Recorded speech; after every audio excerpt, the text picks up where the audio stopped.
નમસ્કાર દર્શક મિત્રો, બોટાદ દસ્તક ન્યૂઝમાં આપનું હાર્દિક સ્વાગત છે અને જોઈએ સમાચાર વિગતવાર। આજરોજ ગારિયાધારના ડમરાળા અને સાતપડા પ્રાથમિક શાળામાં પ્રવેશ ઉત્સવ અને કલ્યાણ કેળવણી મહોત્સવ 2024 અંતર્ગત યોજાયો હતો। ભાવનગર જિલ્લાના ગારિયાધાર તાલુકાના ડમરાળા અને સાતપડા ગામે કેન્દ્ર નંબર 1-2 આંગણવાડીના બાળકોને પ્રવેશ આપવામાં આવ્યો હતો અને આંગણવાડીના બાળકોને કંકુ પગલા અને તિલક કરીને પ્રવેશ આપવામાં આવ્યો હતો અને કીટ વિતરણ કરવામાં આવી હતી અને સાથોસાથ યુનિફોર્મ વિતરણ કરવામાં આવ્યા હતા અને સાતપડા પ્રાથમિક શાળાના શિક્ષકો અને આંગણવાડીના બહેનો દ્વારા વૃક્ષારોપણ કાર્યક્રમ પણ કરવામાં આવ્યો હતો, જેમાં દાતાઓ અને શાળાના આચાર્યો, શિક્ષકો અને આંગણવાડીના બહેનો અને ગામ લોકો, સરપંચશ્રીઓ સહિતનાઓ ખૂબ બહોળી સંખ્યામાં ઉપસ્થિત રહ્યા હતા। રિપોર્ટર મુકેશ એસ કંટારિયા સાથે વિપુલ ટીલાવત, ગારિયાધાર, ભાવનગર।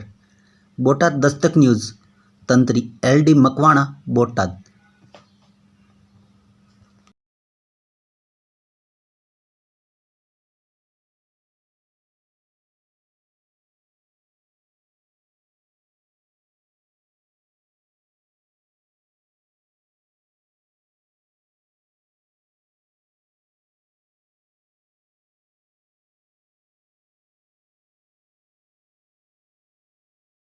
₹510,000 બે વર્ષમાં અને બાકીના એ રીતે 20,000 નો લાભ મળે। નમો લક્ષ્મી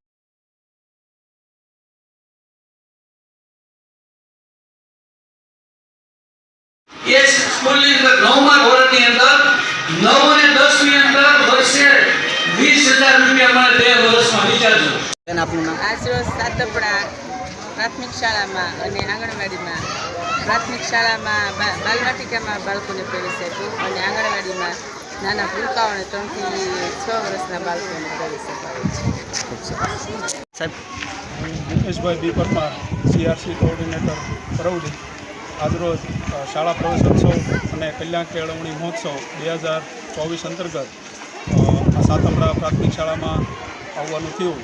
આ શાળામાં આવતા જોવા મળ્યું કે વાલીઓ જે છે એ બહોળી સંખ્યામાં હાજરી આપી અને ગામના મોટાભાગના પ્રવેશપાત્ર બાળકો જે છે તમામ બાળકોએ આજે હર્ષોલ્લાસ સાથે પ્રવેશ મેળવ્યો અને ગામમાં દાતાશ્રીઓએ પણ ખૂબ સારું એવું દાન આપ્યું। એ પણ જોવા મળ્યું કે તમામ બાળકોને નોટબુકો આપી અને બાળકોને પ્રોત્સાહિત કર્યા।